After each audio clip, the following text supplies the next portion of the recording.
kita ni melalui proses, makin hari kita akan makin bertambah umur kita.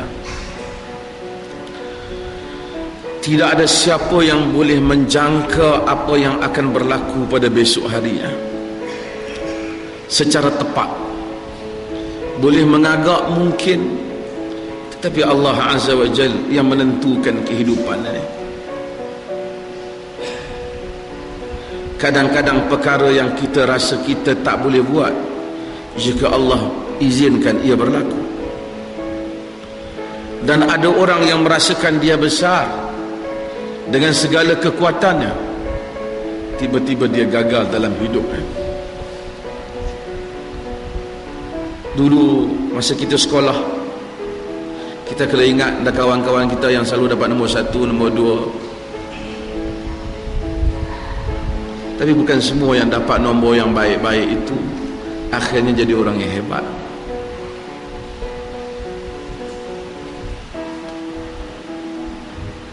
Saya nak, sebelum kita masuk tajuk, saya selalu sentuh pada mereka yang belajar datang ke Dewan ini berulang kali lah. Ini ada adik-adik yang baru, sahabat-sahabat yang baru juga. Dalam agama, antara perkara besar yang agama tekankan dalam soal akidah ialah bab yang dinamakan dengan tawakal.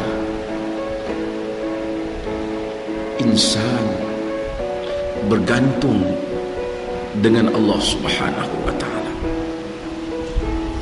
Manusia disuruh berusaha, tetapi manusia kena yakin bahawasanya di atas segala usahanya, kuasa yang lebih besar ialah Allah Azza wa Jalla. Sebab itu Allah Ta'ala sebut, wa man yattaqillaha yaj'al lahu makhraja wa yarzuqhu min haitsu la yahtasib wa man yatawakkal 'ala Allah fa huwa hasbuh innallaha balighu amri. Ayat ni orang Melayu panggil ayat 1000 dinar, walaupun Melayu guna duit RM, ringgit Malaysia.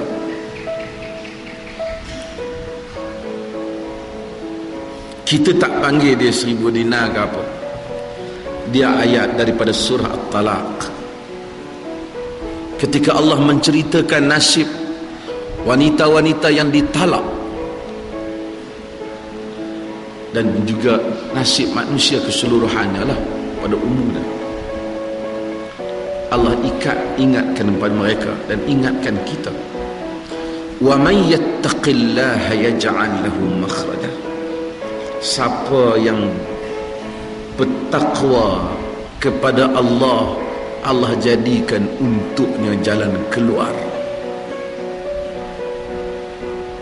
Wa yarzuqhu min haitsu la yahtasib, dan Allah rezekikan dia dengan jalan yang dia tak sangka. Rezeki datang dengan jalan yang kita sangka dan dengan jalan yang kita tak sangka. Orang selalu sangka rezeki itu gaji dia lah, tapi kadang-kadang dia dapat makan, dia dapat macam-macam yang Allah beri dalam hidup dia tanpa dengan usaha dia. Kalau bergantung dengan kadar kebijaksanaan dia, mungkin dia tak dapat semua itu. Tapi Allah telah memberikan berapa banyak kurnia dalam hidup kita, semata-mata kurniaan. Wa yarzuq, kerana dia Ar-Razzaq, dia maha memberi rezeki. Wa man yatawakkal 'ala Allah fa huwa hasbuh.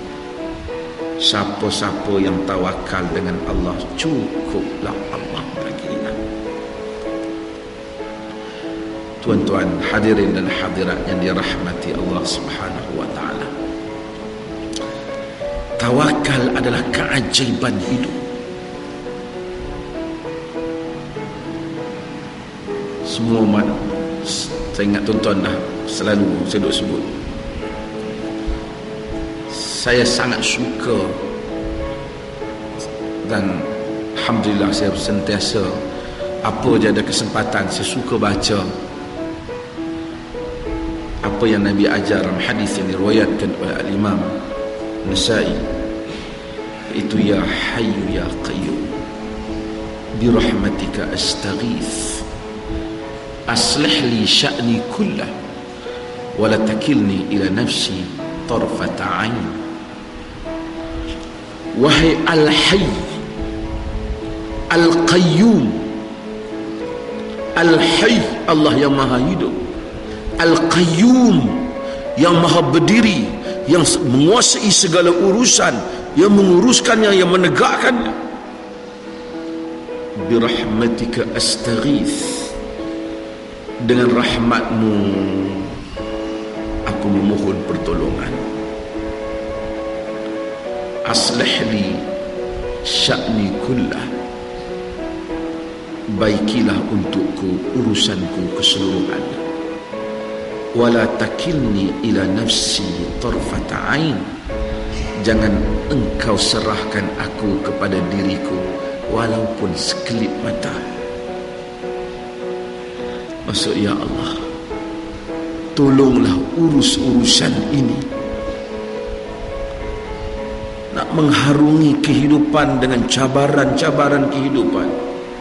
Saya juga tuan-tuan ada keluarga, ada masalah yang menyertai perjuangan ataupun kehidupan seharian. Kadang-kadang apabila kita bergantung dengan kemampuan kita, kita rasa kita lepas. Kita tak lepas. Tapi apabila Allah yang menakdirkan untuk kita urusan kita, Masya Allah, dia jadi sangat cantik. Saya sebutlah pengalaman kan, kerana saya sebut dekat kawan-kawan,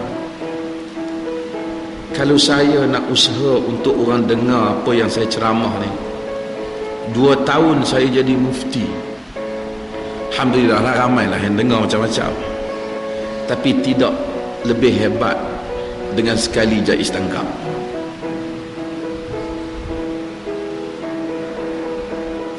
Dengan sekali dia tangkap, ramai orang baca apa yang kita tulis, orang tengok internet apa.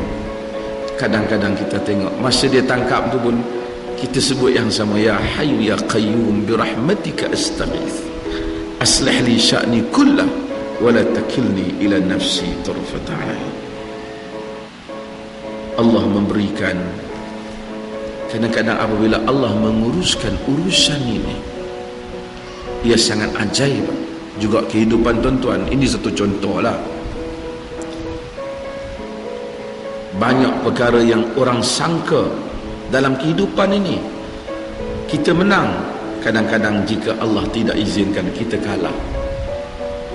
Dan ada perkara yang orang rasa kita kalah, tapi dengan kita bergantung kepada Allah, Allah memberikan keajaiban di luar daripada jangkaan manusia. Quran kata, alladzina qala lahumun nas innan nasa qad jama'u lakum fakhshawhum fazadahum imana wa qalu hasbunallah wa ni'mal wakil. Orang-orang yang dikatakan kepada mereka, manusia sedang berkumpul untuk mengambil tindakan kepada kamu, takutlah kamu pada mereka. Fazadahum imana, bertambah iman mereka. Mereka kata, hasbunallah wa ni'mal wakil, cukuplah bagi kami ini Allah, kepada dialah sebaik-baik tempat diserahkan urusan, kepada dialah diserahkan segala urusan yang terbaik. Hadirin dan hadirat, kita ada anak-anak, kita ada kehidupan, kita tak boleh menjangka apa yang nak berlaku di depan. Ada yang dapat menantu, mungkin dia rasa menantu dia baik, tapi mungkin menantu dia jadi hantu. Ada yang dia dapat berbagai-bagai lagi, tetapi kita mudah-mudahan kita bergantung dengan Allah. Ada kadang-kadang Allah uji hidup kita dengan berbagai ujian. Kita rasa habislah aku, tapi bila kata hasbunallah wa ni'mal wakil, cukuplah bagi Allah, cukuplah kami ni Allah, kita serah urusan kat dia. Masya Allah, Entah berapa banyak kita lalui ujian perjalanan dalam hidup, hari ini telah pun Allah keluarkan kita daripadanya. Sebab itu bab tawakal ini ialah bab akidah. Apabila manusia boleh memusatkan, dia bergantung kepada Allah, bulat imannya, di samping dia berusaha, tetapi di hatinya senantiasa, ya Allah tolong aku, ya Allah kesian aku, ya Allah bantu aku. Kita akan tengok kehidupan ini berjalan dari satu peringkat kepada satu peringkat, sehingga kita bertemu Allah Azza wa Jalla. Tuan-tuan, sebahagiannya mungkin ada yang baru datang kuliah. Saya ingatkan, kita tidak kuliah di sini untuk memenuhi kerana malam-malam mari kuliah. Dan kita tak kuliah di sini supaya sama orang lain dengan kuliah, kita dengan kuliah. Tapi kita berharap, saya dan tuan-tuan mengharapkan, kita berkuliah di sini, mengaji di sini, kita dapat sesuatu yang membolehkan untuk kita berhubung dengan Allah Azza wa Jalla, menjadi hamba-Nya dan faham hukum hakamnya. Dan kita akan mengutamakan apa yang kita faham daripada kehendak Allah dan kehendak Rasulullah sallallahu alaihi wasallam lebih daripada apa yang orang lain nak kita faham. Dan kita rela berbeza dengan orang jika kita pasti itu ada di dalam kitab dan sunnah Nabi sallallahu alaihi wasallam.